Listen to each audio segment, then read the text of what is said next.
minute or two just for Instagram to come up. Right. And we are live now. Where are we going here? Okay. We are good. Excellent. Okay. So we are live with the legendary David Ricks. David, I have to give you one of these as we're getting you onto the show. And it's an absolute honor to have you on. And thank you so much for making the time. Thank you for joining us. It's my honor. I appreciate the ability to share experiences and talk about just life and good things and being positive for everyone. Oh, fantastic. Thank you so much. You know, the wonderful thing is, and I'm so happy we could find a time, 8 p.m. for you. You're nice and toasty. I think we got a 2 a. We got a 2 a.m. here. It's a little bit fresh, around about 3 Celsius. Uh, and also, you know, with the altitude here, it gets a little bit fresh. It feels like you're in the back of an ice cream van, Yeah. which Now is you're which is in good. you're in Cape Town, No, I'm up in Johannesburg. So Johannesburg. Oh, yeah, okay, gotcha. so quite similar to Sun City, but probably about 10, 12 degrees cooler than Sun City. So yeah, fresh. Okay. Good gracious. Yeah. So, you know, David, to start off, I mean, you are, and if you'll permit me to say so, you are powerlifting royalty, and y- you've been involved in the sport for quite a while. And can you tell us a little bit of your background, perhaps for those viewers who don't yet know you? Who are you, and how did you get involved in powerlifting? So so it's interesting. So I am 65 years old, and I still competing in the sport, which is still amazes me. For about almost 44 years, almost 45 years. Wow. But I started basically. I was a decent high school athlete, and then when I went to college at the United States Naval Academy, it's a college to prepare people to become officers in the military. And I got an engineering degree there. But one of the things about when you go to a military academy, you got physical fitness is one of the top things that they preach about staying fit. And so during my senior year, I uh, I got exposed to the sport of powerlifting. Knew nothing about it, but I did bench pressing in high school, so I knew Hmm. about that. But I never squatted, never deadlifted in my life. And our coach was a commander in the SEALs and the Navy. They're kind of the fittest athlete because they do Hmm. unique stuff, and you really got to be a top athlete. And so his philosophy was to go heavy, go all the time, go heavy deadlift, heavy squats all the time. So starting out, I was 165, and in a short period of time, I said, I think I can do this. So my first meet was I think it was in Baltimore, Hmm. and then a couple months later was the Collegiate Nationals, and at 165 at 21 years old, I squatted I think 550, 550, bench by 350, and pulled in a name in a round in there. So I was third. There Right. were two other athletes from the University of Texas, and this is time where drugs were not being there was no testing, Right. and they were squatting both in the 600s and benching near 400, and um, Wow. and I said, well, I'll just do this as a hobby. I didn't think I'd be any good at the sport, and that's how I started. But the biggest piece of that is being a military officer. Even though steroids and other things were prevalent in the sport at then, this is 1981. I never thought about taking any performance enhancing drugs because I just want to become basically do the lifting as a way to stay healthy. Right. And I competed just as a hobby, with nothing to say. Well, this is my main goal in life to be recognized in terms of what I did, and that's how I did it. And then in the late 1980s, I they were starting the ADFPA, American Drug Free Powerlifting Association. Now it's the USAPL. And they were, I think it started in 19 they started. they started, I think 1981, I think, yeah, at the same time. But I was stationed in California, and I found some drug free meats, and I looked at the numbers that in the drug free meats. Right. I said, these are numbers I think I could do reasonably well. And so I Okay. did a couple uh, state championship in California, and this was 19, I think 86, 87. And one of the gentlemen that took best lift, I think, both years, said, if you went to the nationals, you probably could have taken first place. I said, oh, okay. And that's how I started going to nationals. Right. But I never thought that I could, be a, maybe I could be competing at the national, but never be a world champion. And so that's how I started. So I've been kind of like almost like a turtle. I may not get there, but I just keep plodding along, and all of a sudden it says, "Well, look how far he's gotten." If you'd have told me that at age 65, I've been a 13-time world champion and having 71 world records, Yes. and I said, "No, you got to be smoking something," and then break the open squat record, open raw squat record. I think three times in my 50s. I Sure. said, no, I don't think so. That is absolutely incredible, and I think it's a very unique history, number of records and experience. It's absolutely fantastic. To go back to your first competition, what was that like for you at the first comp? I think let's talk about the first drug-free competition. What was that like? What was the community like back then for you? What was the sport like, organization, and so on? Well, so there was no raw lifting; it was all equipped, and so Mm, you had decent squat suit, and you had the knee wraps, and I don't think bench shirts were big then. I think they had some type of bench shirt, but nothing bench shirt really developed. mm, So I'll say early when in the mid '80s, I got stationed in Hawaii, and met up with some local gym, and they had some local contests in the state of Hawaii, but those were never tested. And I did okay, but nothing spectacular. And they had the Hawaii record breakers, and they had some unique individuals. And I was just a local lifter. I lifted, but I didn't do anything special. But I remember this like it was yesterday. They had a gentleman called Dr. Squat, Dr. Fred Hatfield. yes. And I read about it in magazines, but never saw him in person. And I got a chance to meet a great guy. And then I said, wait a second, this is Dr. Squat, squatting over 1,000 pounds. I said, you look at him, he's very short in stature, very stocky. Hmm. And I said, no, this can't be the guy.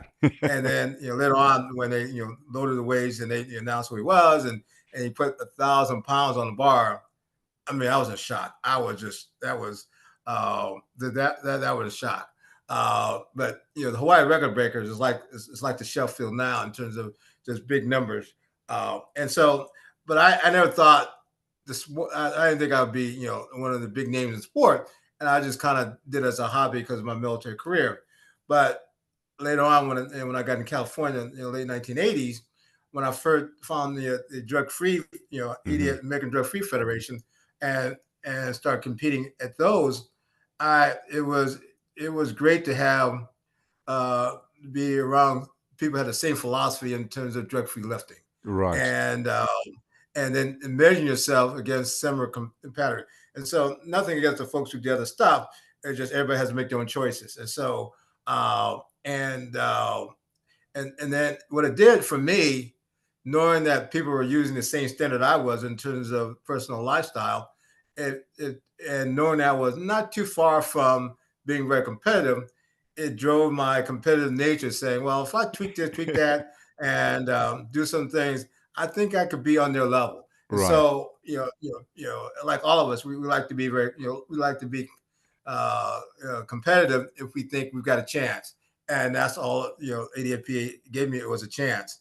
Uh, but the I think in 19 isn't yeah. So I actually did both. I did the EFPA, American Drug Free, and then the USPF, United States Paralympic Federation, because the military had their national meets, and then anyone who won there also competed at the U.S. Nationals, and they did USPF because USPF was affiliated with the International Powerlifting Federation. Right. Um, and so in '91, I did both. I did the ADFPA and the USPF. I didn't realize when you go back and look at what you did as a young man, it's like I competed in 2 national meets 3 months apart and a world Wow. championships. Wow. So I did ADFPA and then USPF, and so I qualified for the ADFP World Championship, which was American Drug Free. No, not American. Sorry, World Drug Free Championship at the time. And then months later, and then the USPF, then IPF.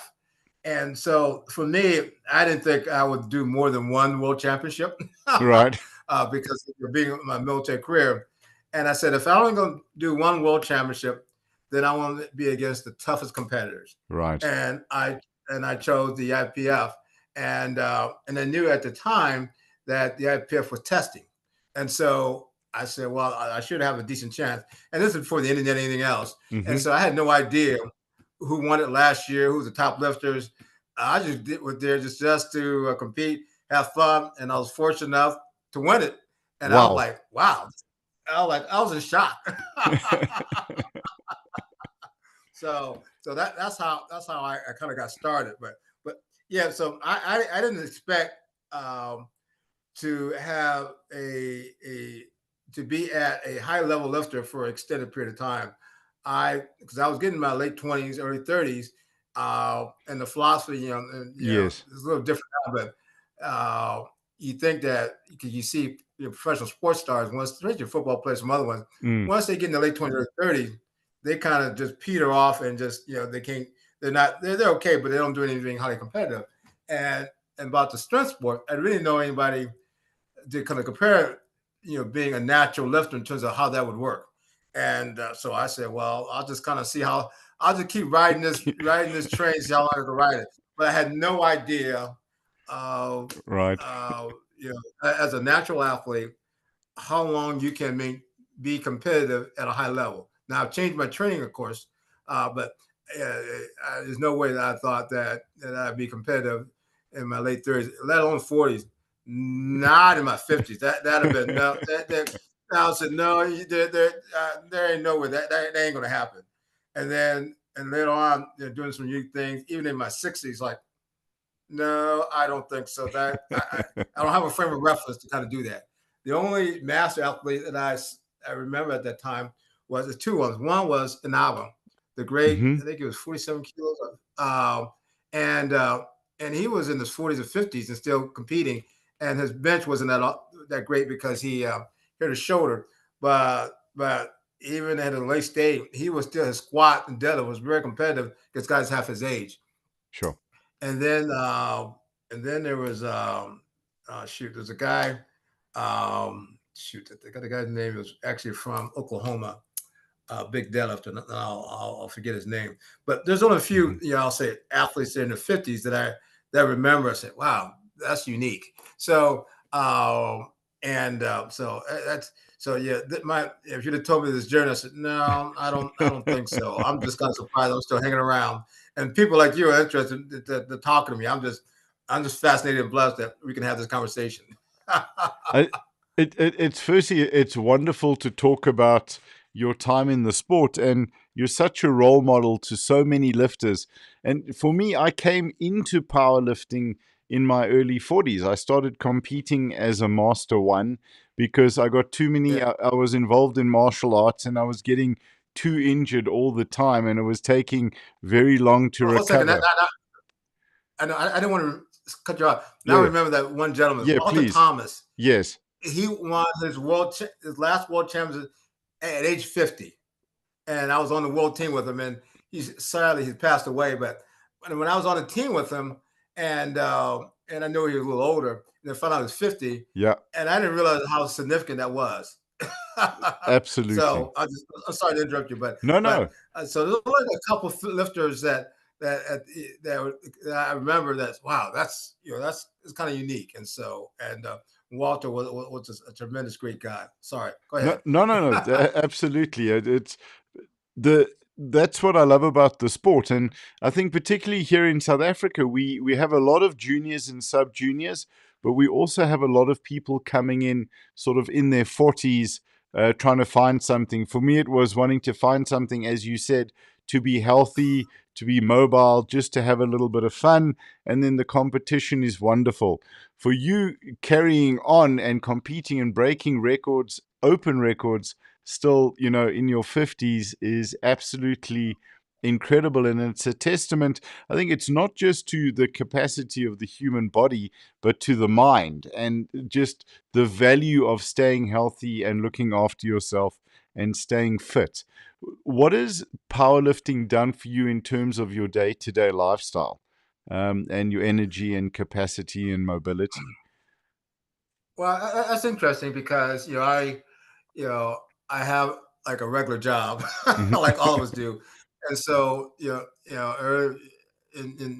my 20s and up until early 40s, I was a military officer. I was an engineer, and so I did engineering, construction, design because I'm a registered engineer Mhm. uh, in 3 states, in 3 states here in the United States. And then you also have to you move around every so many years, so it keeps you busy. Mhm. But I'll say the powerlifting or whatever it gave me it's almost for me my mental wellness. Right. And so I had a very hard demanding job and leading people and leading. Uh, I enjoy that. I enjoy that demand on my responsibilities. But the lifting, it forces me to hold myself accountable Right. because in order for me to set a role model, I said, okay, I want to set a role model in terms of mental wellness and physical fitness. Yes. Well, in order to do that, I need to make sure hold myself accountable. And so and the training aspect helps me to do that. And then having a competition once in a while, I like to set goals for myself to kind of say, okay, now here's a goal, and it sharpens your intensity and your workouts because in so many weeks, so many months, you got to make a performance Mhm. at an event, and sometimes you have injuries. So that the aspect of working through stuff because life happens and we all have challenges, and having that mental resilience to overcome it is huge. And so during the training where you're working through your technique, working through just progression over a couple several weeks, and the mental fortitude to kind of work through that, so you don't say, well, because it's heavy, about because I feel like I got a little tweak here in my elbow or my knee that I'm not going to do a workout. No, we're Yeah. going to do this, but we're going to make sure we do this right. And so Right. that mental toughness helps you throughout, no matter what you do in life, in terms of your family and everything else. And so for me, it powers me. So even though I work, and now I'm the I work at Palm Beach County. I'm the county engineer, so I handle all the road infrastructure, all the signals, roads, Sure. and the stormwater. So about 4,000 lane miles, 1,300 signals. So it's a pretty big responsibility. I have a great team, but I, but I, I like to set the standard in terms of leading a right team and setting high expectation for myself, so that when I ask people to do stuff for me, they know that okay, he's working hard, then I need to work hard. And so for me, that's what keeps me going. And so working around positive people, it fills my spirit. So you know, I work out I do 2 workouts sometimes during the day. I Right. do kind of like a mobility workout, light weights, whatever, medium weights at a local commercial gym. And most is mature folks who get up at 5 o'clock in the morning. And so it's a different spirit. You're not worried about being on your phones. And then in the evening, I go to a quote power gym, and they get Mhm. all the right weights. It's all young folks. Uh, but it's not a big crowd, but they're not fooling around. And when the old guy got need a spotter, they got me covered. They're not dazzled. They said, okay, we got to do this and hold me accountable. And so from that standpoint, it really it keeps me going. When I have a long day and I get to the gym about 6 o'clock in the evening and start sitting at 6:30, by the time I finish, it's about an hour and a half later. And Right. so I get in there, and sometimes I'm a little tired. Well, like we all are, but you start stretching, start warming up. All of a sudden, my mental my mental focus slowly changes. So by the time I get up to the you call the heavy deadlift or heavy squat, Mm-hmm. I'm locked in. I am saying, okay, we're gonna do this. Now, when I finish, it's like about 8:30. I am done. I mean, my body says, okay, you poured everything out, ain't nothing left, and so refresh for the next day. And so I like that. So and you just never know, how long you're gonna that you're gonna be able to do working at that level. But the other piece of that, and I'll go back to the recent Masters World Championships, which Mm-hmm. is in Sun City, and that was kind of unique because they had the Commonwealth Games there. Yes. And so on one platform you had the Masters Championships, and then you had the Commonwealth on another platform. And so, and I didn't realize until I start watching it, the Commonwealth was all ages, and of course you had the Masters, and this you speak to a master who's lifting, and you listen to their journey. Uh, they all got amazing stories because no one goes in to be a master without going through stuff. Yes. Okay, 100%. if you've been in the sport long enough, there's no master who hadn't having injuries or whatever life experiences, and so you hear the stories and you're just like, wow, everybody's inspiring. There's one lady who was a master four. She only been lifting like a couple of years for the U.S. and and she met with a church group and Sun City. And after she left it, she fellowship with the church there. And so people like Wow. that who are just a whole nother level, you're just like, wow, uh, that is great. And so another one was not there, but another unique story was so I just went to the Bench Worlds, which Mm-hmm. was in Norway. And so I did the raw thing. I did reasonably well. Took first and overall best lifter. But Reasonably on the well. equipped Yep. on the equipped, there was a lady, Dr. Michael Harris, and she only been in the sport for about 4 or 5 years, and she weighs 84 kilo class female, master two, and her journey is really remarkable. She started over 300 pounds, a lot of health issues, and she Wow. slowly, Wow. just diet and everything. I got to a certain weight. Then she started working out in a local commercial gym, and one thing led to another. After 6 months, he says, "I like to do something, competitive." And the guy says, "Well, how about powerlifting?" That's how she got into the sport. Yeah. Now she's a international referee for Powerlifting America. This is her second world championship. The thing about the this bench worlds or first bench worlds was that she was like ranked number four going in, and 4 or 5, I think, all the lifters ahead of her couldn't get a bench in, Wow. and so she was the only lifter left standing on the podium, and Okay. so it's not the fact that that she did a lot of weight. She did for her what she did great, but the fact that her resilience, getting to this level, being on the world stage, and that because she just did everything by the book, did it by the plan, resilient, she was left. She was one person standing, and so that is a testament that you don't have to be the strongest, but if you just kind of work your plan, you never know what might happen. That's such an important lesson on so many levels because chatting to a lot of the South African lifters where they're coming in with, they've just qualified, they've their first opportunity to go to an international or maybe second or third, and they don't see their numbers as good enough to medal. And saying to them, like, you have no idea what's going to happen at the competition with those ahead of That's you right. or with you. You've always got to bring it. You've got to bring your A game and you've got to have your head in the game. So, what has powerlifting taught you about what can happen at competition, and how have you seen that in life? Well, I mean, yeah, there's one of the things. Two things. One is that you can have a great plan, but Yep. things happen, and you just Yes. got to adjust. And or that things are not going well, and all of a sudden you get this wow surprise. It's like, wow, I didn't know this was going to happen. And so you just have to be prepared for the unexpected. And so you have to, I say, have a more calm demeanor as you're going through stuff because uh, life, keeps on going. Sun will rise another day. Yes. The moment in time is challenging and difficult, but you got to keep on working the process, working the plan, and just see what happens. And so as long as you have that framework and understand that life goes on, that you can get through it. Life does not stop at that moment. Right. And so you have to do also think about the positive. Even though you go through a challenging moment, but think about the positive aspect of what's going on. So take it in context of what's going on. And as long as you do that, you get through a whole lot of stuff. And so and I'll use one case in point was it was my last. It was the championship was in Johannesburg, Hmm. 1994, Right. and I was two-time world champion at 165, um, and went to the USPS Nationals. Dan Austin went to 165. I was ahead of me going into the deadlift.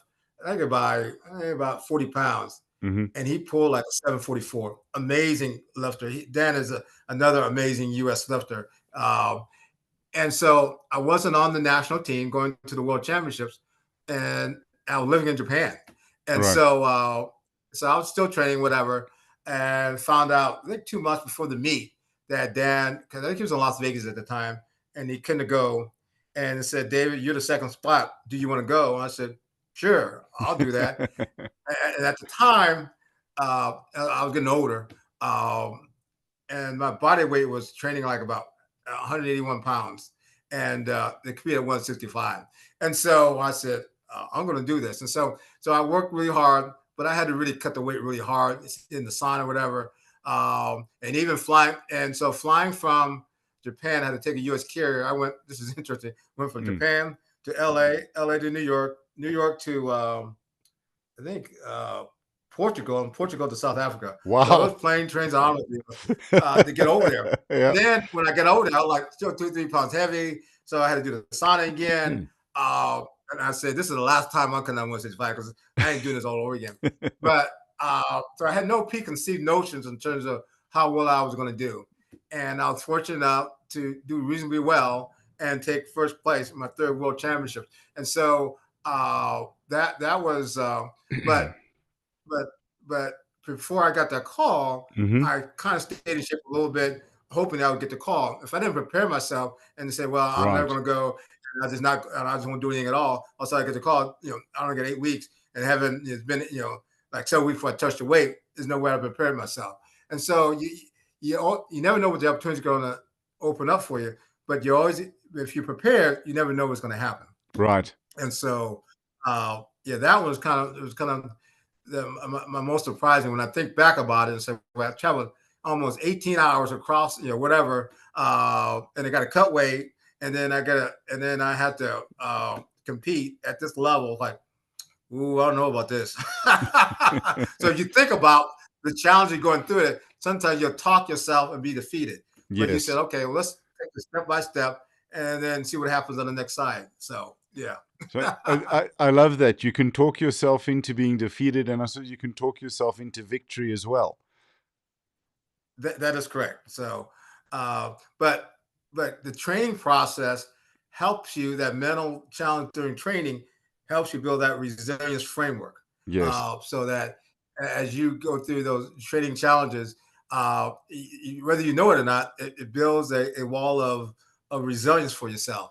And so that when you get to those unique moments, okay, I got this. Okay, you think about it a different way versus saying, "Oh shit, I don't know what I'm gonna do. Undefeated, whatever." It says, "No, okay, it's challenging, it's difficult, but let me see what I can do here." Absolutely phenomenal.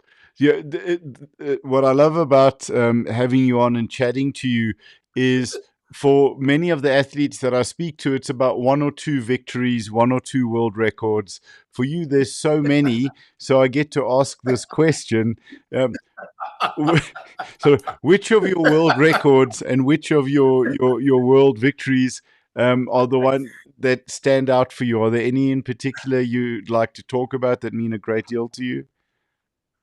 So I'll go to the world records, and so I didn't set any world records when I was lifting the yoke because I didn't think my numbers were good enough, even though I won a world championships. Uh, and I was an equipped lifter until 2014. and I was in Atlanta, and then had life changes and job changes, Mm-hmm. and I I was at the Arnold, and I trained really hard, but I didn't have a good meet, and I was a little beat up, physically, and said, "Well, I'm not sure. I'll take some time off," and then later on, job change, and I moved, and I didn't think I was going to be doing competitive lifting again, and so I moved, and 9 months later, it was January 2015. Went to a commercial gym, start doing some weights, and felt pretty good. Mm-hmm. And then by May, I said, "Man, I think I got the fire again." But I said, I'm not going to do equip lifting because you need to be around, equipment. You need to be around a gym that can help you do all that stuff. Yes. And I didn't know any good equipped gym stuff. I found one later, but I didn't know initially. I said, let me just do the raw things. And raw was just starting out, and it was starting to become more and more popular. And so and and the fascinating part was Matt and Susie Gary. They're great lifters. And Matt is a coach, and Susie is also a great lifter and coach. They both are right now they're the coaches for the Great Britain team right now, Mm-hmm. that's competing at the Open World. There's exceptional coaches.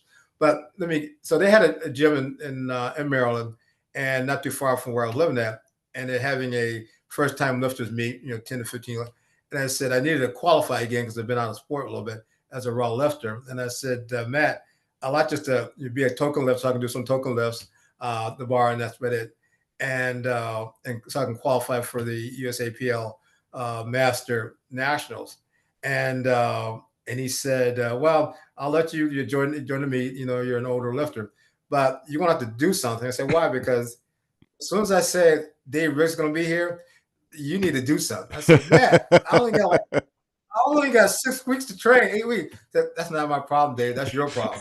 And so he spurred me to get in shape. Uh, And by mid-July, I think I squatted 520 something pounds, sure. bench Mm-hmm. barely 300 pounds, and deadlift to 551. And so that was July of 2015. And then by September, it was the Master Nationals for USAPL.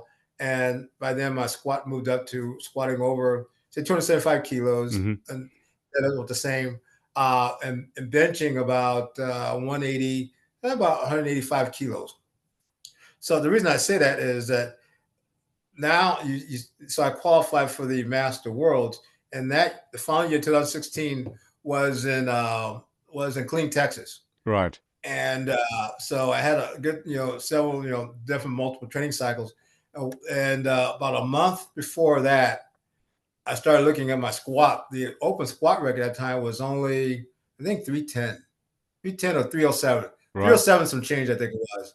And training wise, I said, if I hit my first or second squat, I think the third squat could be the open squat record. And Right. I had Sure. never tried an open record, let alone in my 50s. Right. And so things fell into place. And we got to my third attempt. I said, let's put the open squat record on the bar. And that was phenomenal. That was phenomenal. So that was kind of unique. The other one, I'll say record was in Columbus, Ohio at the Arnold. Mm-hmm. I forgot what year this was. I'm gonna have to look. Let's see, because I got all my stats here. Because this is Okay. Excellent. interesting. Uh, yeah, yeah, I was 57, so it had to be 57 or 65. So 8 years, 8 years. So that'd be 2000. Yeah, no, I'm sorry. Yeah, 17. I know it's like this. Yes, it's Yeah. 2000. It was 2017. 2017. So the Arnold, and this was the invitation on the Rogue stage, and you had to be invited to go. And so I was fortunate enough to be invited to go, uh, and uh, and I had done 705 squat, 320 squat at the U.S. Nationals that the prior in 2016, that fall. So I opened up, I think it's 640 something, went to I think 680 something Mm-hmm. for my second attempt. So I had a third attempt, and because if you'd be conservative, I could have done 705. But the open squat record was only 325. Right. And so my parents, my dad just passed away, but he was definitely in declining health. And every time I competed in the Columbus Honor, because we were from Ohio, him and my parents wanted to see me compete at that level. And I didn't tell him what I was going to do because I didn't know it myself. Yeah. And so I had an opportunity to figure out what I want to do with the third squat, and training went for it pretty good. I said, I don't know how often it's kind of unique to have an open record in front of your parents. Sure. I said, let's put this number on the bar. Yeah. And I was fortunate enough to break an open squat record in front of my parents, and Wow. that was in my home, in my home state from my parents, and that was part of the best feeling in the world I had. It's because my dad knew about I've been doing this sport, and actually the first time he saw me lift, I bombed out in the meet. Oh, wow. This was 1989. Yeah, and so 1988, I did my first USPL national, took second, and I said, "Wow, I need to work harder to take first." So the following year, I was in California, worked harder, but I didn't cut weight right, and got up to the meet. It was in Pennsylvania, and I called my dad. I said, "Hey," I said, "I got a meet in I think Wilkes-Barre, Pennsylvania. I think. Do you want to see me leave?" He said, "Sure." So he drove out, and I didn't cut weight right, and so didn't have the full energy.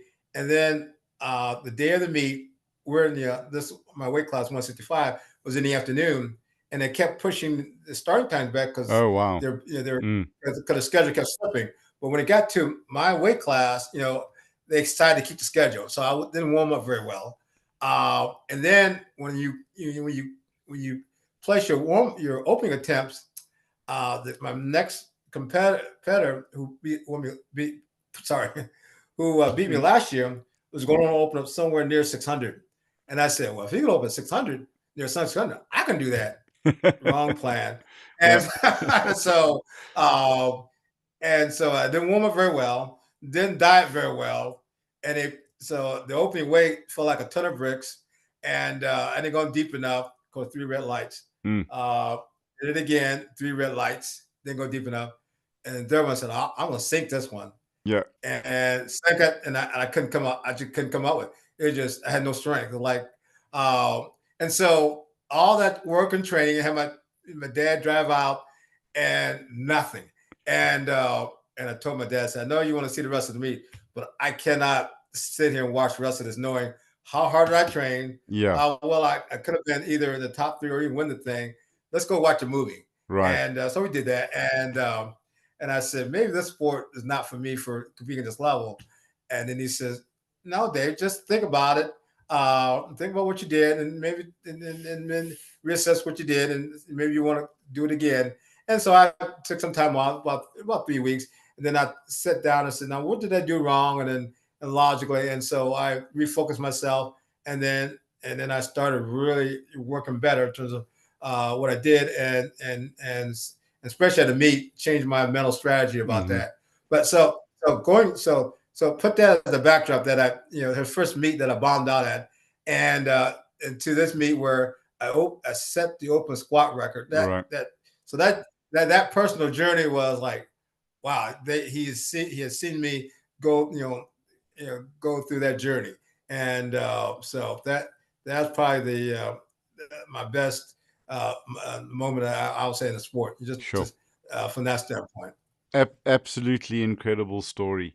And to have the resilience then to stay in the sport as well, because, you take a big hit like that, it can be, okay, I'm out, I'll go try something else.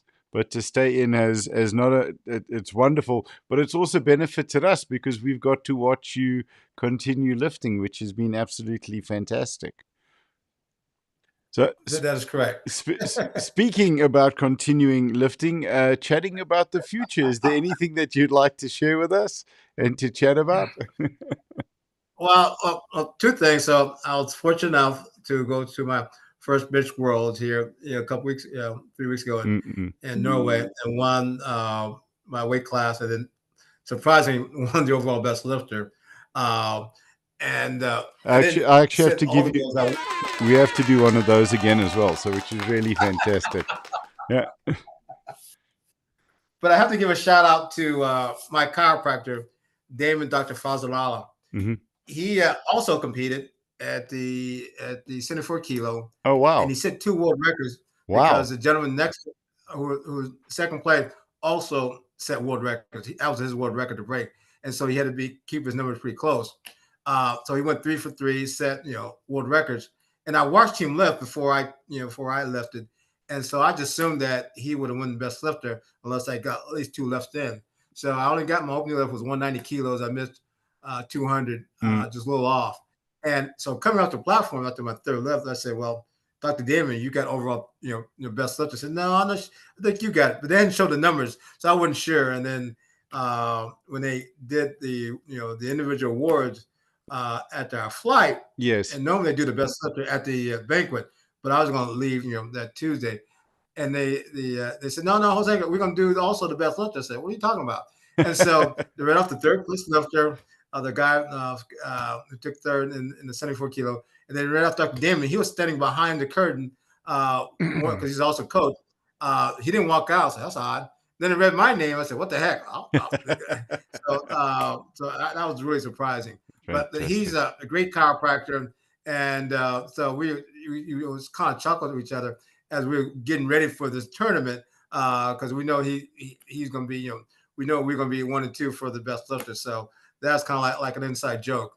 And then the other piece of that is John Allen, who's the announcer Mm. for the host country. He and I know each other a little bit because I saw him on Facebook and LinkedIn, and he's from my home state, near my Okay. hometown. Used to be military and a great guy. And I was on his podcast, about a year ago. And so when I realized I'm coming to Norway, I said, I think I know a guy in Norway. So I reached out to him on Facebook, said, "Yeah, you're in my hometown." And so the night before we left it, he invited me and Dr. Damon to his house because Dr. Damon knew him from he was on a North American powerlifting championship. Hmm. And so that was the best. That was lights out, that to be halfway around the world and meet up with someone who reconnected. And so that was lights out. So, but that then going forward, I'm working on my book. I've got so many ideas. Every time I go to these tournaments, I get more ideas about writing about books. I'm trying to Awesome. put that all together, and me with you also put some more ideas. So get that out here, hopefully by the summer, and then my next major meet hopefully will be the Master World Championships in Cape Town.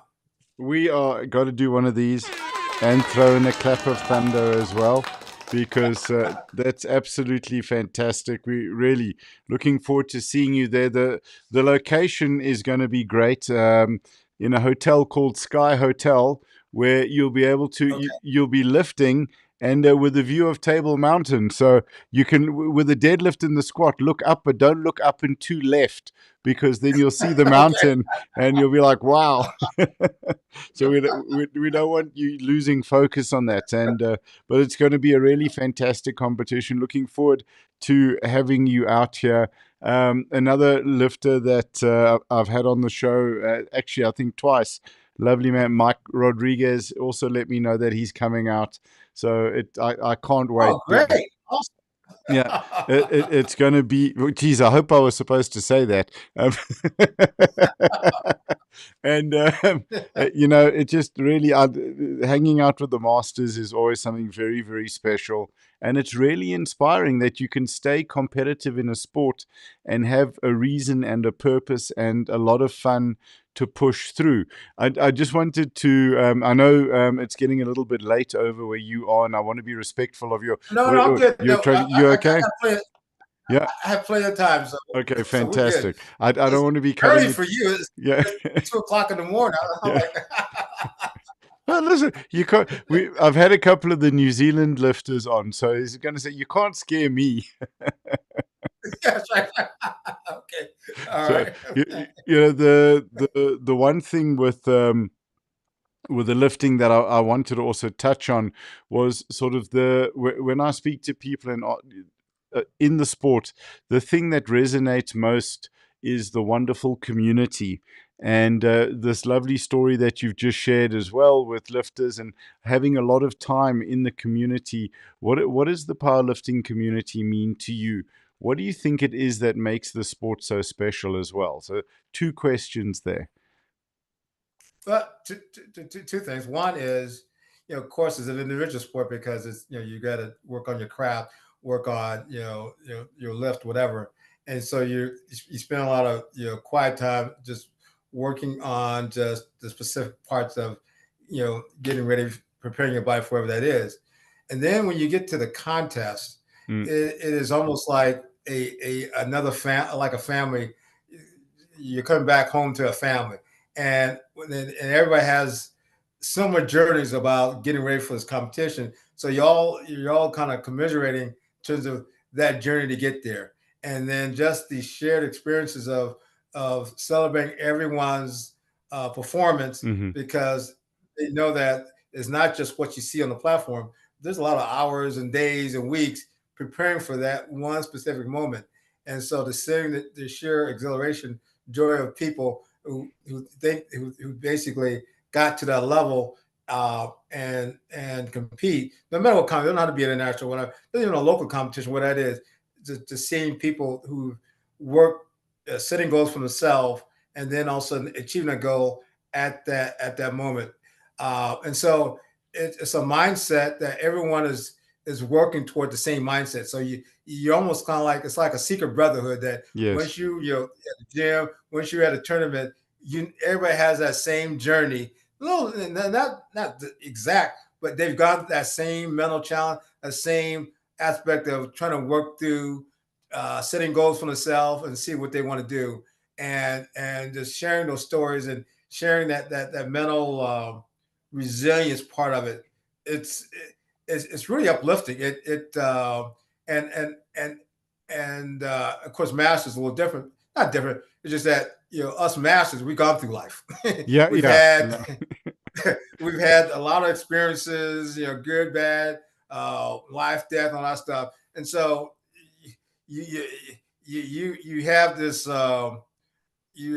unique aspect of just being able to overcome and conquer. I'll leave it at that. Right. And then you go to the other spectrum to the younger lifters. They don't know what they don't know, and but to have some younger lifters come up to you like they understand that, Dad, you've been around here for a while. This is you've done something unique. And so when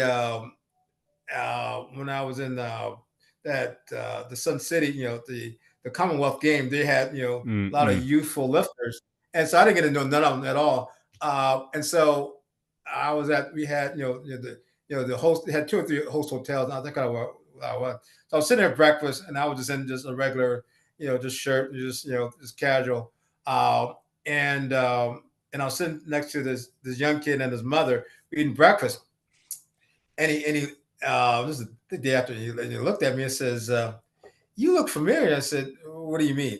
Uh, I think I lifted the same day you did, and I heard about this guy squatting a lot of weight. And was that you? And I said, "Well, it was me." And I told him I was squatted, how old I was, and you can see his eyes had dropped. I mean, he was just fascinated. He was really it was very humble that Mm, that he recognized that not everybody can move that amount of weight at my age. 100%.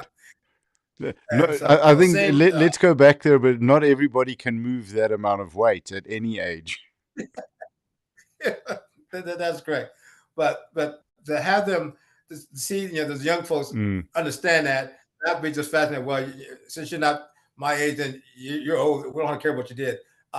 They had an undue respect for just your people in the sport, and I found that very humbling and honored mm, that he did that. And then the day I was going to leave him, it was an Indian team, all young kids, and about four or five of them. I was sitting on the stoop talking to someone else, and I was talking about what I did, and they said, "Are you the guy?" I said, "What do you mean?" You are the guy. So we took pictures with her. Yeah. And so I mean, I was like, wow, I didn't realize people understood that. so I think it's something that so I've noticed in the last sort of 7 years. in the sport. Yeah. Maybe it's because of my exposure to athletes through the podcast, but I'm seeing a lot Yeah. of the younger lifters looking to the older lifters, the lifters who have been in the game for quite a bit longer, as inspiration, as heroes, as something to aspire to. And I think that's something very healthy within the sport and really good for the sport, where there's tremendous honor and respect for the master lifters. No, you're right, and I'll say that when I Mm, was a younger lifter, I didn't know many masters that were who were like you they were doing some unique stuff. mm, It really was geared toward the guys who are the top lifters, and so you didn't have any idea in terms of the folks who've been in for what they've been doing, or they're just coaching whatever. So but I will tell you that the raw lifting has really mhm. opened the door for master lifting Yes. because you don't need to be in a specialized gym. You can do that, at home, whatever, and be a competitive master lifter with a little bit of training. You can be at a national level very, very quickly. There were at the Bench Worlds, there were a couple of the lifters on the U.S. team. Those are like their third or fourth meet. And Wow. they're Yeah. at a world Yeah. championship, and I said, you don't know how unique you are. That you just got started, now you're at. And Yeah. just like that one lady that talked, Dr. Harris, Yes. if you just talked to her 4 years ago when she was 300 pounds, you told her that now you'll be down to a certain body weight, healthy. She got some knees, whatever, and be a two-time world champion, a master world champion. It'll be hard, almost impossible for her to kind of vision that because it's kind of hard to see the steps to get there. But Yes. so her resilience and I tell her story is inspirational. And another one was Anthony Harris. He just competed at the Prompton America Age Nationals, coming back to sport in about 4 years. But the time in 2017 at the Arnold, where I Mm, squatted the world record, he squatted the 120 world record. I think it was, I forgot it was over 800 pounds at that meet. And the fascinating part of that story, 2 years prior to that, well, okay, I'll say mm, 6 years prior to that, he was at the meet in Austria. It was a world championship. He and I were on the same team, and he hurt his hamstring, mm, and so he had to recover. Took him 2 years to recover, and then before the 2017, 2 years prior to that, 2015, he was recovering from testicular cancer. sure. And so you figure, well, coming back from cancer, your competitive days are over with. And he got back in sport, went to the U.S. Nationals 2015. No, yeah, 15. And then 2 years later at the Arnold, squatted an open squat record. And so yeah, you look at on tape, well, that's amazing, whatever. But you look at his journey, Yeah. cancer, prostate cancer, and then a major illness, and is still doing this competitive at he's 52 now. He just turned 60 because Hmm. but that that is just it blows your mind. And so, but he has taken care of his body, being lifetime natural guy. And so, if you it just shows that the the resilience and the journey that you can take if you just kind of work the process. Yes. And so, yeah, That's it, and I love that. Work the process, and it's never. It's. I think it's amazing. It's never too late, from what I'm seeing, to come into the sport or to come back into the sport and to continue your journey. If you were to chat to guys, sort of maybe in their 50s, in their 60s, even in their 40s, what would you say to them? They may be spending a little bit more time on the couch than they should. Their main focus on health and wellness is remembering what they did in high school, and they're not really looking after themselves. What is it for you? And we've spoken a lot about it, but what is it for you that's so special about powerlifting that we can come into the sport at any age? well, and as you get older, you realize life is nothing is constant, nothing is given, Mm, and life could change in a flip of a switch. And I would say that uh, if you really want to live a healthy lifestyle, then you got to take care of your body. You only got one body, yeah. but it's not going to be easy. You just got to. just start the simple steps. Don't think about, well, I want to compete in 3 or 4 months. Just say, I want to go to the gym 3 times a week, and I want to start doing these exercises. And the consistency about that will put you on a different path. And then once you get consistent at it, then you can say, well, I want to have some goals in terms of what I want to do along this journey. Maybe I want to squat so much weight, I want to bench so much weight. Uh, but you can do that if you're consistent going to the gym. And then you say, well, if I'm going to the gym consistently, then I got to start eating right. Yes. Because for a natural lifter, your fuel is your what you take in nutrition is your fuel for your body. Hmm. And I tell people that your body is, if you want to compete at a high level, then you're almost like a Maserati, or a or, or a high performance car. Well, those type of vehicles put high performance fuel in their Hmm. body. And so if you want to, really, you know, really put yourself at very competitive, then you got to do all those aspects in terms of the right fuel in your body. Also, check with your doctor in terms of medication, make sure you're taking the right medication, all those things. Then, of course, getting your rest, and also as you get necking injuries, a little bit of injuries here and there, taking care of your body. I go to a chiropractor every 3 or 4 weeks, Okay. to, and I'm working on getting a massage therapist too. But but but but your body, the aspect of being, could be I'll say a very competitive lifter. You got to work all those pieces. When you're young, you can I don't say slack off, but because you got so much capacity you haven't tapped into, you can Hmm. be a little lax in terms of all those aspects and still do reasonably well. But once you get in your 30s, early 40s, you can't cheat Yeah. success.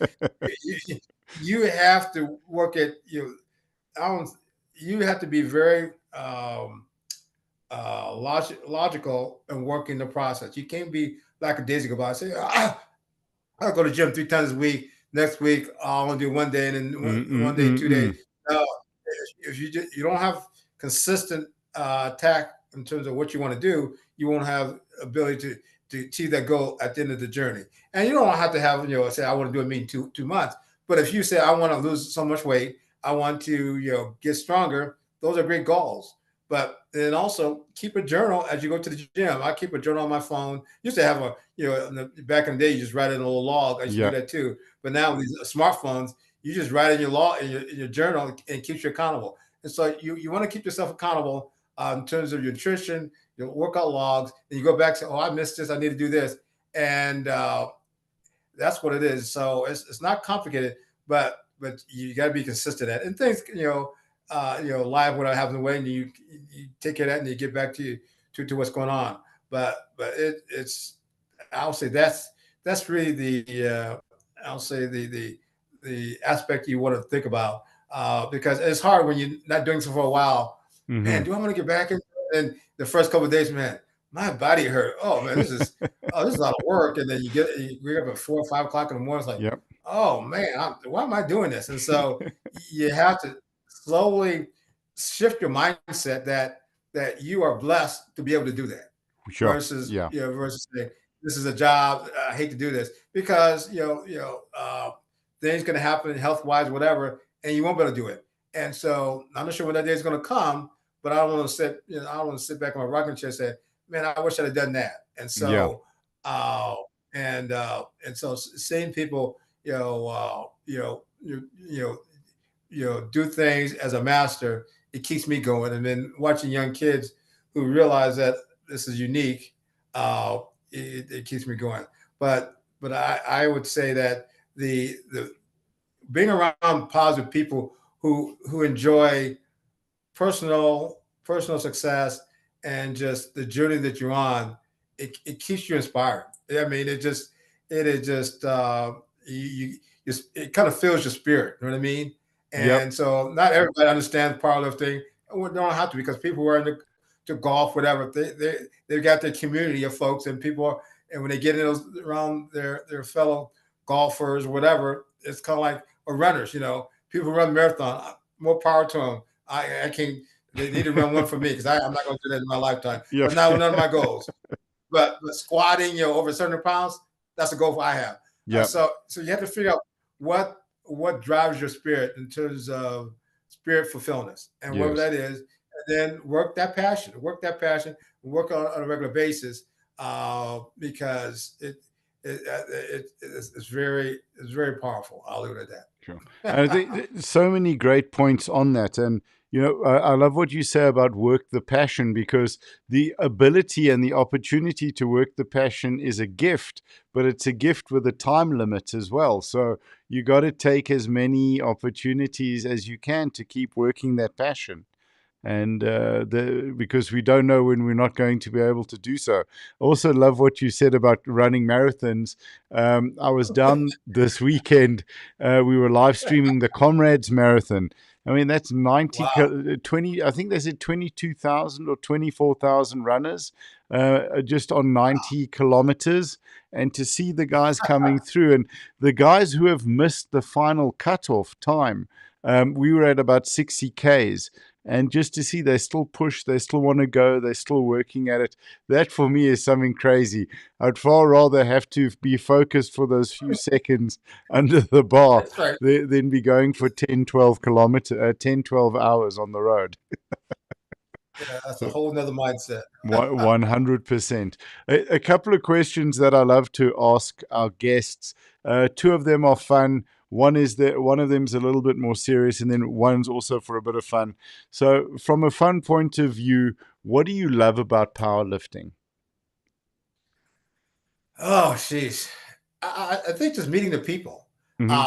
because meeting and just and meeting the people is really, that really just keeps me going, because so many people you meet are just all a unique aspect, and and people you haven't met you years ago who say, "Oh, I know who you are." Like, I'm like, wow, that's and so that's probably the big aspect. So when I talked about, being in Norway and meeting John Allen, Mm-mm. really, actually, I mean, we gave us just he's a black guy, so when I met him at his house, because his wife picked us up, we gave us like a bear hug, like we're brothers. I mean, that was so that I didn't need to. I mean, I didn't need to compete the next day. That was over the top. That was really, really uplifting to, after meeting his podcast, knowing that from Ohio, Hmm. and then meeting him at his hometown, knowing that he was actually, working at the event. Oh, that I didn't realize that once I signed up, that all this stuff was going to happen. That Wow. was that was over the top, and that yeah. And then another one was, when I competed at the Open Worlds in Sun City, uh, 2023, Hmm. and uh, and the 84 plus lifter Sanita. Now she's a superstar now, but she was just starting out in the sport, and so I already lifted, and I saw her warm up, and I just knew that she had a unique talent, and and and then I don't think she could speak any English, but I saw her just crying, just really all excited, and I said to the coach, "What's going on?" She said, "Oh, she met Dave Ricks." I was like, "Wait a second, she don't know who I am." She said, "No, yeah, yes, she does." I mean, that was. I mean, I didn't know from Adam, but I just said no. I know she had a great future in the sport in terms of whatever, and she was over the top. Wow. And this was her home. She's from Belgium. Her home tribe was in near Sun City, and members of her home tribe came to that championship, and they stopped the championship for them to do a celebration. Wow. And that was I never seen that done. I had never seen that done. That was, and she was in the middle, and with the home tribe, that was over the top. And so something like that, it was. You can't explain that to when people know nothing about the sport. You know what I mean? Yes, yes. All the people who were there could understand how unique that was. Sure, they're absolutely incredible. I think what do you think of Sun City as a venue? Because we've had a couple of internationals there. I think the Sun Park Honey always puts on a great comp. What do you think of that as a location and a venue? Well, I think because you have several hotels, Yeah. and I thought the hotel setup was great, and then the ability to go, during the tours. They has at this like the at the mall, you can go to a lot of different tours in terms of the safari, some other Hmm. ones, and I thought it was great, and the food was great. So Yeah. I thought it was a great setup. Yeah, Awesome. Good. it Yeah. was a great setup. The only It just thing. that was a long trip. Yeah, It's just a long trip from the airport. That's all. yeah, it's a very long trip from the airport, 100%. And I think also you have to protect your breakfast. You can't leave it alone because it's Oh going to yes, get yes, stolen. yes. That is correct. People talk about that, and Yeah, yeah, I saw a couple of occasions where don't don't leave leave your your food. breakfast by itself. Yep. So also from a fun point of view, just excuse me, a fun question. What drives you mad about powerlifting? Oh, I would say, well, okay. Uh, so many different organizations. You know, Mm, U.S. now has got several different organizations. It used to be USAPF and IPF together. Then they broke apart. Now you got Product America. I think Australia split into a couple ones, and so I, I think it's never going to happen. But I just, it just, I think that's just sad that there's so many different fractions. It's right. like boxing. You know, boxing has so many different federations, Mm, and so I think from a guy that who's seen a lot of different stuff, that I think that's one of the things that is just I think it just takes away from the pureness of the sport, right. um, and so that's I'll say for a young lifter, it's kind of hard to figure out where to invest your energy because you don't know what's going to happen, and Right. so Yes. sometimes you got to make decisions depending upon as you get to a certain level in terms of being a world caliber, do you switch from a different one? And so I think that's kind of hard. And so, and I have to tell the youngers, I said, I'm not going to give you a recommendation, but go to where you think you're going to have fun at. That's all as long as you Sure. have fun, then you're good. Don't I worry about love all the other that. stuff because that's like icing on the cake. Absolutely. You've given me a great idea. Do you think for open lifters there should be a belt that you get for the year, like with boxing, where the boxing federations get a belt? Open lifters can have a belt with your name and the year on it, and then that's like a floating trophy. Well, I don't know about floating Yeah, trophy, yeah, but I think a monogram belt yeah, that you use for training that says yeah. open champion, yada yada. So I would advance. Yeah. I think that would be kind of cool. Okay, also Yeah. fantastic. The third Yeah. question, a little bit more serious as well. Okay. Um, what has powerlifting given you? Oh, that's a good question. Well, that's a good. I say an ability to challenge my energy, Hmm. and a venue to opportunity to see other people and meet other people. So those are the two aspects. So if they didn't have problems, I probably would have done something just from a training standpoint. But the ability to challenge that my unique talent to compete at different levels at a international competition or a local competition, uh, it fuels my competitive desire, Right, and and I only do this as a hobby. So this is not my total vocation, my total reason for living. It's yeah, I have fun at it. If I don't win, no big deal. I still have other aspects of my life, my family, to kind of keep everything else in balance. Uh, but I say that's probably the biggest aspect. But meeting other people uh, who have the same level of commitment to hmm, personal excellence. And right. I think that's Sure. key That's I love because that. yeah, people that has no idea about part of you tell them I did this, they have no idea. Yeah. The journey you get to, they had no idea what that event was, and so you tell them it's nice, but they don't have a clue. But if you talk to a fellow powerlifter, what you did, oh, they know all the details. They said you did this. Why didn't you? They embrace what you done. It's okay. Now you have a fellow compatriot. And as you said, they know the path and the journey that you had to go through to get there because they've walked something similar. Exactly. Not sure. Fourth question, a little bit of fun. I got the Sure. inspiration from the Ice Bucket Challenge. And so, firstly, brother, Oh, yeah. I love your last answer as well. But who would you like to nominate for us to chat to on the show? Anthony Harris. Okay. Anthony Harris, he's a gentleman I told you Yeah. that set the Masters world record at the honor with me, and he just took some years off the sport, and now he's getting back. He just competed at the U.S. nationals, part of the Asian national, and so he's going to do the one in Cape Town. He's going to do both the raw and the equip. Oh, Those who fantastic. do those folks who do both, they're a whole nother A level. different level. I'm a one trick pony. Yeah. I can do the raw, call it damn done.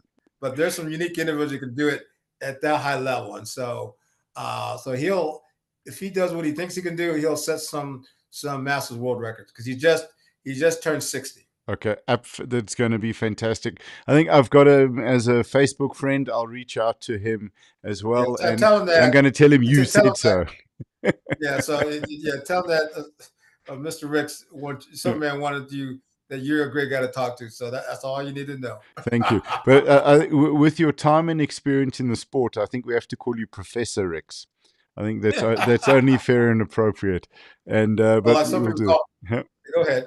So Go ahead. I think that's something that we'd absolutely love to do, and I cannot wait to have you guys in Cape Town, and hopefully maybe we can get a little bit of an opportunity that we can show you around the city, because that's where I grew up. That was my hometown.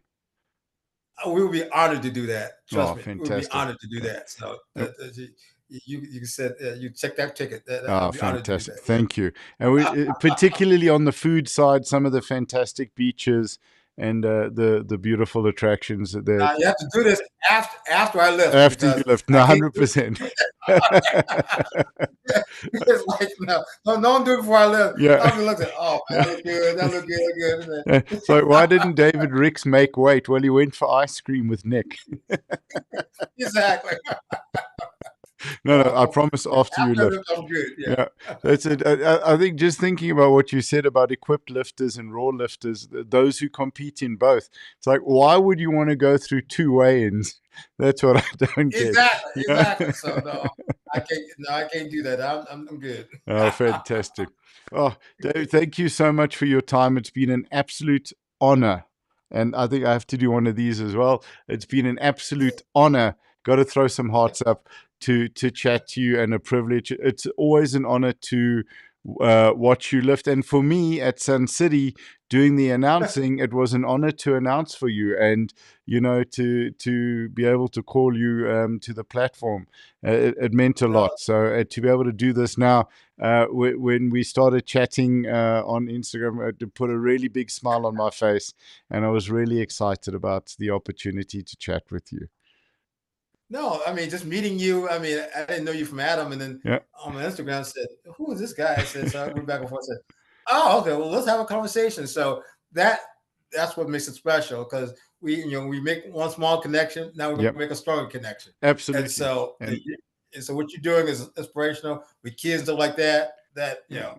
Positive people. I love that stuff. So it just keeps me going. Oh, fantastic. Thank you. I look forward to you meeting my guys as well. It was so much fun.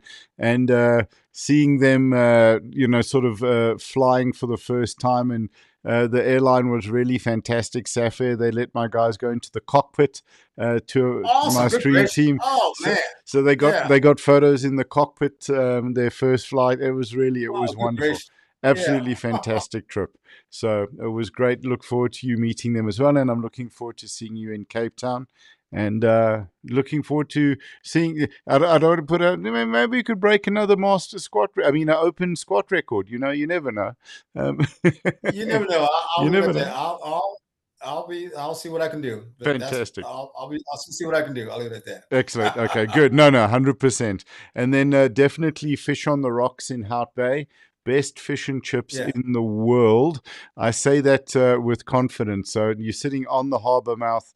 The view's fantastic with the locals. The food is unbelievable. You got my mouth watering. Okay, all right. 100%. All right. Fantastic. David, thank you for your time. Thank you so much. It's been an honor to chat with you. That's my honor. All right. Take care. Take care. All the best. Cheerio. Bye-bye.